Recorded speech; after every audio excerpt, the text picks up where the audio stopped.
स्वस्तिनो बिमिताम् अश्विना भगः स्वस्ति Uddalaka and Shvetaketu. The relationship between father and son is something sacred, deep-rooted, and leaves a powerful influence on the son even after the father is long gone. The conversation between Uddalaka and Shvetaketu, as narrated in the Chandogya Upanishad, is an example of such an ideal father and son relationship, which will be remembered for generations to come. In a hermitage, deep in the forest, lived the learned sage Uddalaka Aruni with his son Shvetaketu. When Shvetaketu came of age, his father sent him to an ashram for his education, as was customary in those days. When Shvetaketu returned home after 12 years of education, Uddalaka asked him, "What did you learn while in the ashram, my son?" "I learned everything that can be known, father," Shvetaketu answered.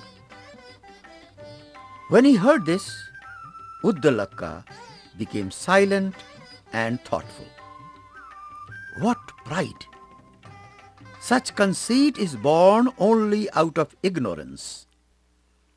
My son has not yet grasped the essence of the supreme knowledge of Brahman, which brings humility. Shvetaketu observed the change that came over his father and inquired, "Why did you become so quiet, father?" "Dear son," replied Uddalaka, "you say that you know everything that can be known. Then you must know that knowledge or wisdom by which what is unknown becomes known, and what is unseen becomes seen." "No, I don't," replied Shvetaketu. "But please, father, tell me about it." Uddalaka lovingly said, "Well, son, look at those pots and toys. They are made of clay. The potter takes a lump of clay and makes all kinds of different shapes out of it. So by knowing one lump of clay, one can know everything that is made of clay. This is true for everything, son," continued Uddalaka. "If you know the fundamental structure of gold, you will also know all the ornaments made out of it. If you know a piece of iron, you know all the utensils made of iron." To make things clearer for his son, Uddalaka headed towards the river, while continuing his conversation. "Therefore, my child, you must get to know the essence of all things, the one that exists in everything in this universe, the great power of Brahman. It is that same power which guides the river from the hills to flow into the ocean. That power then causes the water in the ocean to evaporate and form clouds, which will produce rain to replenish the river, thus completing the cycle." Pointing towards a tree which was chopped down by a woodcutter, Uddalaka said, "Take for example that tree over there. The sap, which is its life and enabled it to draw sustenance from the earth, is leaking out of it. Can you tell that one of the branches of the tree is dead?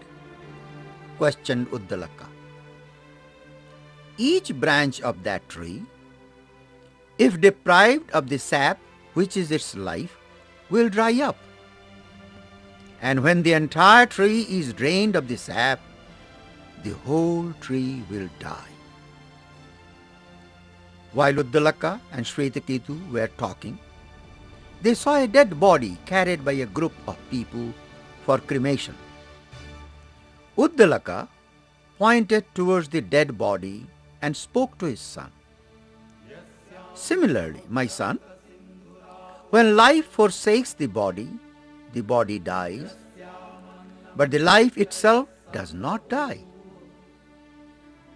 The son looked puzzled when Uddalaka explained, my son, that which does not die is called the Atman, and you are that Atman.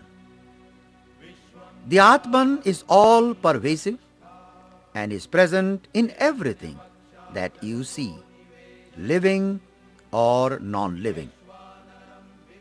Why can't I see this Atman, which is all pervasive and in everything?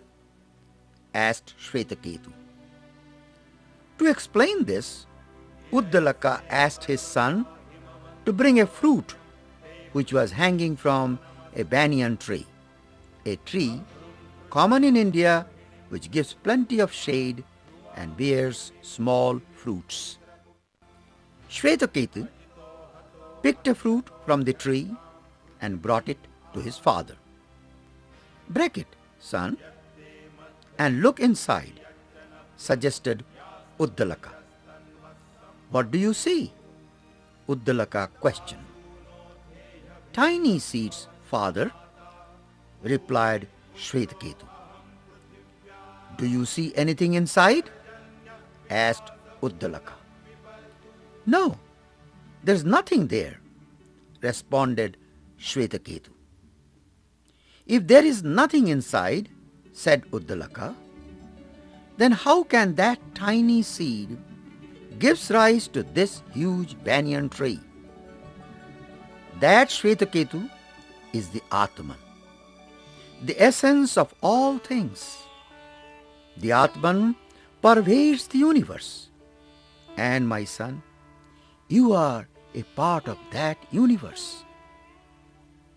Well, father, if we cannot see the essence, how do we know that it exists? Said Shvetaketu with a puzzled mind. I shall explain that to you, my son, affirmed Uddalaka. First, put some water in that pitcher. Now bring some salt and put the salt in the water, instructed the father. Shvetaketu did as his father asked.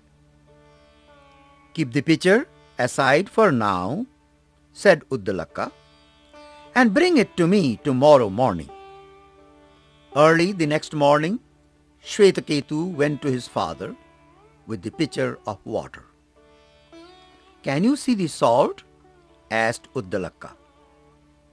Shvetaketu searched, and of course, the salt was no longer visible. Shvetaketu said, No, father, it must be dissolved in the water. Now taste it from the top, instructed Uddalaka.